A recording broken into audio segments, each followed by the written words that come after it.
नमस्कार दोस्तों, हर हर महादेव। स्वागत है आपका मेरे यूट्यूब चैनल रुद्र शक्ति दर्शन में। आशा करता हूं कि आप सभी स्वस्थ हैं, कुशलता से होंगे। दोस्तों, ये जो वीडियो बना रहा हूं वो शिव पूजन की सर्वोत्तम विधि का वर्णन करूंगा इसमें कि सर्वोत्तम विधियां क्या हैं जिससे कि महादेव का आप पूजन कर सकते हैं और उनको प्रसन्न कर सकते हैं। तो चलिए शुरू करता हूँ मैं।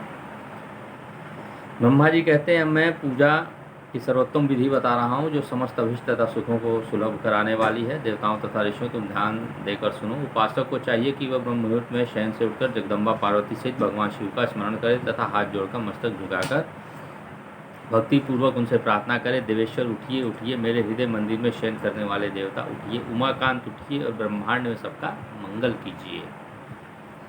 मैं धर्म को जानता हूँ किंतु मेरी इसमें प्रवृत्ति नहीं है। मैं धर्म को जानता हूँ परंतु मैं उससे दूर नहीं हो पाता। महादेव, आप मेरे हृदय में स्थित होकर मुझे जैसी प्रेरणा देते हैं वैसा ही मैं करता हूँ। इस प्रकार भक्ति पूर्वक कहकर और गुरुदेव की चरण पादुकाओं का स्मरण करके गांव के बाहर दक्षिण दिशा में मलमूत्र का त्याग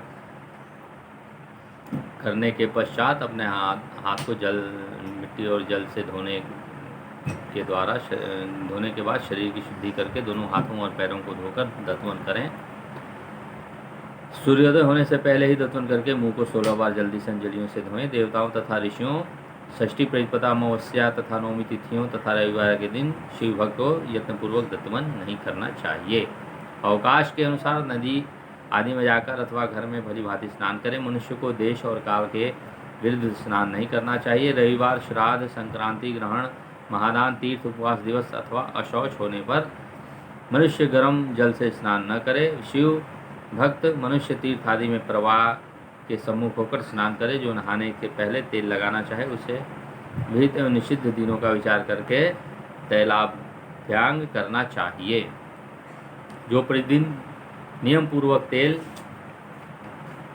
लगाता हो उसके लिए किसी दिन भी तैलाभ्यांग दूषित नहीं है, अथवा जो तेल इत्र आदि से वासित हो उसका लगाना किसी दिन भी दूषित नहीं है। सरसों का तेल ग्रहण को छोड़कर दूसरे किसी भी दिन दूषित नहीं होता। इस तरह देश काल का विचार करके विधि पूर्वक स्नान करें। स्नान के समय अपने मुख को उत्तर अथवा पूर्व की ओर रखना चाहिए। उच्छिष्ट वस्त्र का उपयोग न करें। शुद्ध वस्त्र से इष्ट देव के स्मरण पूर्वक स्नान करें। जिस वस्त्र को दूसरे ने धारण किया हो अथवा जो दूसरों के पहनने की वस्तु हो तथा जिसे स्वयं रात में धारण किया गया है वो उस वस्त्र को उच्छिष्ट वस्त्र कहा जाता है। उससे तभी स्नान किया जा सकता है जब उसे धो लिया जाता है।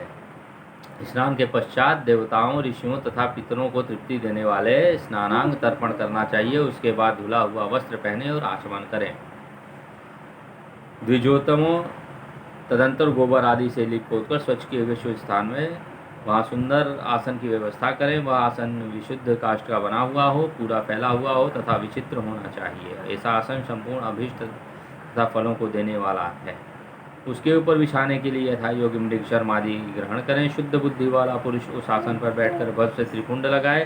त्रिपुंड से जप, तप तथा दान सफल होता है। भस्म के भाव में त्रिपुंड का साधन जल आदि बताया गया है। इस तरह त्रिपुंड करके मनुष्य रुद्राक्ष धारण करे और अपने नित्य कर्म का संपादन करके फिर शिव की आराधना करे। तत्पश्चात 3 बार मंत्रोच्चार पूर्वक आचमन करे।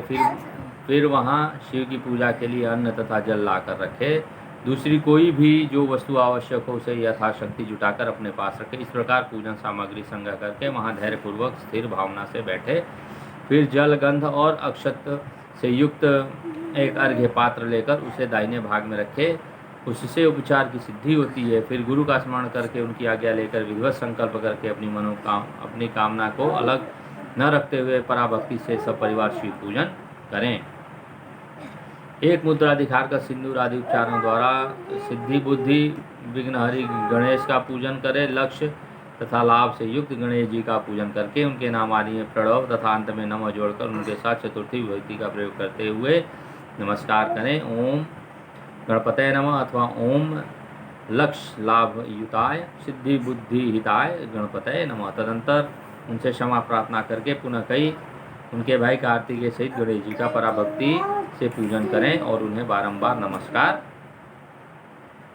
करें। तत्पश्चात सदा द्वार पर खड़े रहने वाले द्वारपाल महोदय पूजन करके सती साध्वी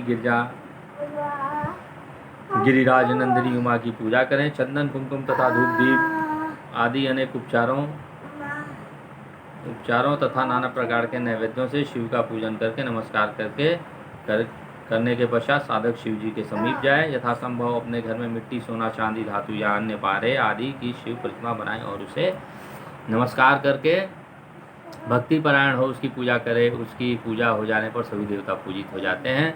मिट्टी का शिवलिंग बनाकर विधि पूर्वक उसकी स्थापना करें। अपने घर में रहने वाले लोगों को स्थापना संबंधी सभी नियमों का सर्वथा पालन करना चाहिए। भूत शुद्धि एवं मातृ का न्यास करके प्राण प्रतिष्ठा करें। शिवालय में दिक्पालों की भी स्थापना करके उनकी पूजा करें। घर में सदा मूल मंत्र का प्रयोग करके शिव की पूजा करनी चाहिए। वहाँ द्वारपालों के पूजन का सर्वथा नियम नहीं है। भगवान शिव के समीप ही अपने लिए आसन की व्यवस्था करें। उस समय उत्तराभिमुख बैठकर फिर आचमन करें। उसके बाद दोनों हाथ जोड़कर प्राणायाम करें। प्राणायाम काल में मनुष्य को मूल मंत्र की 10 आवृत्तियाँ करनी चाहिए। हाथों से 5 मुद्राएं दिखाए। यह पूजा का आवश्यक अंग है। इन मुद्राओं का प्रदर्शन करके ही मनुष्य पूजा विधि का अनुसरण करे। तदंतर महादीप निवेदक करके गुरु को नमस्कार करे और पद्मासन या भद्रासन बांधकर बैठे अथवा उत्तानासन या पर्यंकासन का आश्रय लेकर शुभपूर्वक बैठे और पुनः पूजन का प्रयोग करें। फिर अर्घ्यपात्र से उत्तम शिवलिंग का प्रक्षालन करें।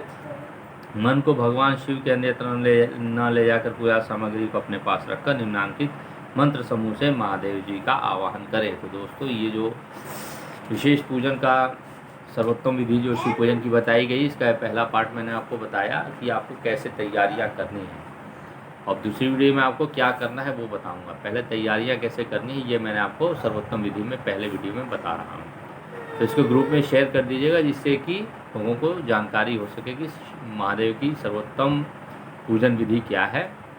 और मेरे चैनल को देखते रहिए, आप लोग पसंद करते रहिए, सब्सक्राइब करते रहिए, अधिक से अधिक वीडियोज़ को लाइक करते रहिए दोस्तों। तो इसी के साथ मैं ये वीडियो समाप्त करता हूँ। धन्यवाद दोस्तों। हर हर महादेव, नमः शिवाय, जय महादेव शक्ति जगदम्बा। धन्यवाद दोस्तों।